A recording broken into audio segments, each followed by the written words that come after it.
Assalamualaikum warahmatullahi wabarakatuh. Halo, balik lagi dengan saya, Umi Afifah, mahasiswi jurusan Pendidikan Bahasa Arab semester 3 kelas C. Di sini, saya akan menjelaskan materi tentang levelisasi dan standar pembelajaran bahasa asing. Baik, yang pertama akan saya bahas terkait levelisasi. Apa sih levelisasi? Ada berapa ya macam? Di sini ada levelisasi A1, bahasa Arab cukup untuk interaksi yang sangat sederhana, misalnya sebagai turis di negara berbahasa Arab. Level A1 tidak akan cukup untuk tujuan akademis atau profesional lainnya. Menurut pedoman CEFR, seseorang level A1 dalam bahasa Arab yaitu 1. Dapat memahami serta menggunakan ungkapan lazim sehari-hari, dan kedua, dapat memperkenalkan diri kepada orang lain. Ketiga, dapat berinteraksi dengan orang lain dalam cara yang sederhana, asalkan lawan bicara berbicara dengan perlahan dan jelas serta siap untuk membantu. Terus yang kedua, level A2 bahasa Arab cukup untuk bidang pariwisata di suatu negara berbahasa Arab dan bersosialisasi dengan penutur bahasa Arab. Namun, level A2 ini belum memadai untuk mengembangkan pertemanan yang lebih mendalam. Level A2 bahasa Arab juga memungkinkan untuk berinteraksi dengan rekan kerja berbahasa Arab. Namun bekerja dalam bahasa Arab hanya terbatas pada topik-topik yang telah dikenalkan di level A2. Level A2 bahasa Arab belum mencukupi untuk studi akademis atau untuk menyimak dan membaca sebagian besar media berbahasa Arab seperti televisi, film, radio, majalah, dan lain-lain.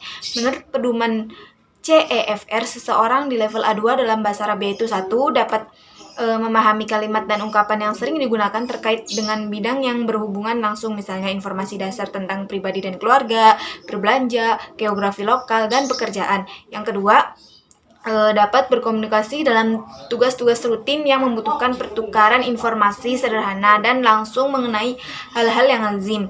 Level B2 bahasa Arab akan memungkinkan Anda untuk berfungsi di tempat kerja dengan menggunakan bahasa Arab, dan sebenarnya banyak penutur bahasa Arab non-asli di dunia kerja internasional memiliki tingkat kecakapan bahasa Arab ini. Namun, seseorang yang bekerja dengan menggunakan bahasa Arab di level B2 belum menguasai nuansa terutama mengenai hal di luar bidangnya sendiri. Dia juga mungkin tidak dapat menangkap beberapa perbedaan halus dan makna tersirat dalam suatu percakapan. Menurut pedoman resmi CEFR, seseorang di level B2 di dalam bahasa Arab yaitu 1. Dapat memahami gagasan utama dari teks yang rumit baik dalam topik yang konkret maupun abstrak, termasuk diskusi teknis dalam bidang keahliannya. Yang kedua, dapat berinteraksi dengan tingkat kefasihan dan spontanitas yang membuat interaksi umum dengan penutur asli sangat mungkin tanpa kendala bagi salah satu pihak. Yang ketiga, dapat menghasilkan teks yang terperinci mengenai berbagai subjek dan menjelaskan sudut pandang pada isu topikal, menjelaskan keuntungan dan kerugian dari berbagai pilihan. Yang ketiga, level B1 bahasa Arab cukup untuk berinteraksi dengan penutur bahasa Arab mengenai topik yang lazim di tempat belajar, kerja siswa, dan karyawan. Dengan level B1 bahasa Arab dapat membaca laporan sederhana tentang topik yang sudah dikenal serta menulis email sederhana mengenai hal-hal di bidang mereka. Namun, level B1 belum cukup untuk berfungsi sepenuhnya di tempat kerja menggunakan bahasa Arab. Seseorang di level B1 dalam bahasa Arab yaitu 1. Dapat memahami poin utama dari input standar yang jelas mengenai hal-hal yang lazim ditemui dalam pekerjaan sekolah, saat rekreasi, dan lain.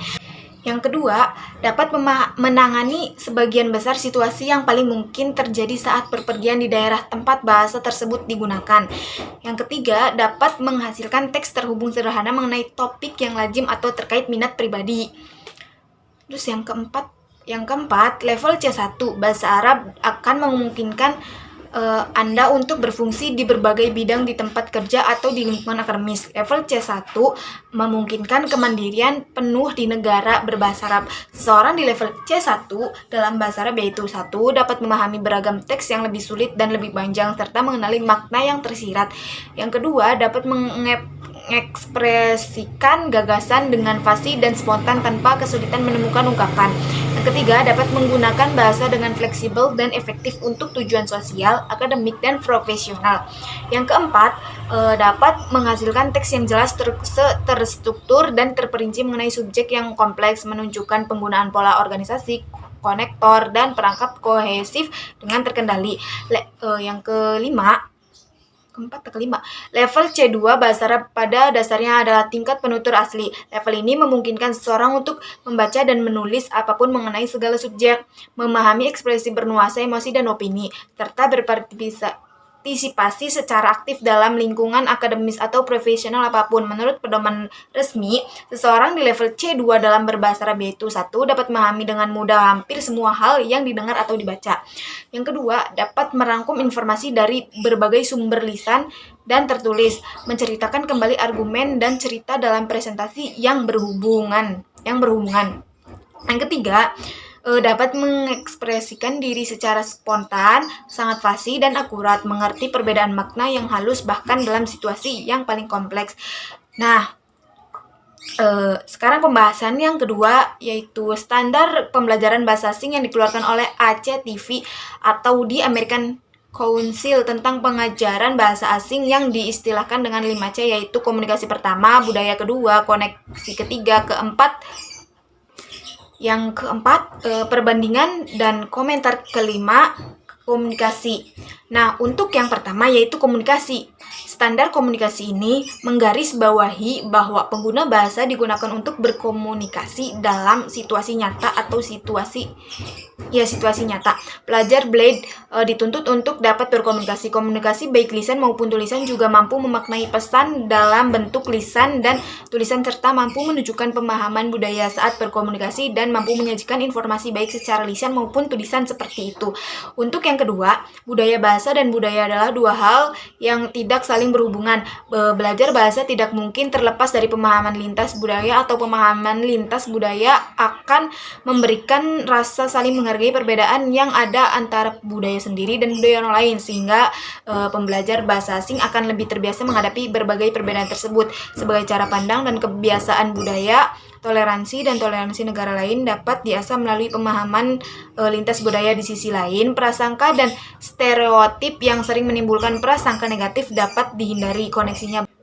Koneksinya, bahasa asing yang sedang dipelajari mampu mengganggu untuk dipelajari, mampu menghubungkannya dengan pengetahuan di berbagai bidang dalam pembelajaran bahasa. Pembahasannya tidak hanya berkisar pada seluk-beluk bahasa, tetapi berkaitan dengan disiplin ilmu atau ilmu lainnya. Hal ini dapat kita lihat dalam tema-tema dalam pembelajaran bahasa berkaitan dengan masalah sosiohistoris, ekonomi, ilmu eksakta, dan sebagainya. Nah, untuk yang keempat, yaitu perbandingan fungsi koneksi, di sini dapat diibaratkan sebagai jembatan yang menghubungkan dua tempat yang berbeda bahasa dan budayanya. Peserta didik diarahkan untuk menjadi mampu membandingkan antara keduanya. Dari hasil perbandingan tersebut dapat diperoleh persamaan dan perbedaan kaidah bahasa dan budayanya, sehingga menghasilkan pemahaman satu sama lain seperti itu. Nah, untuk yang kelima yaitu komunitas bahasa asing dapat dijadikan sebagai modalitas selanjutnya. Artinya, peserta didik dapat memperluas wawasan dan pengetahuannya melalui media bahasa untuk menjalin hubungan dengan orang lain di luar kelas, baik secara individu maupun kelompok. Misalnya berkirim surat melalui email, menjadi anggota klub pertukaran pelajar, dan menjadi anggota mili standar dengan cara belajar sepanjang hayat.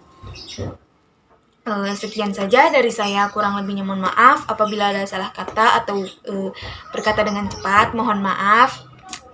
Wassalamualaikum warahmatullahi wabarakatuh.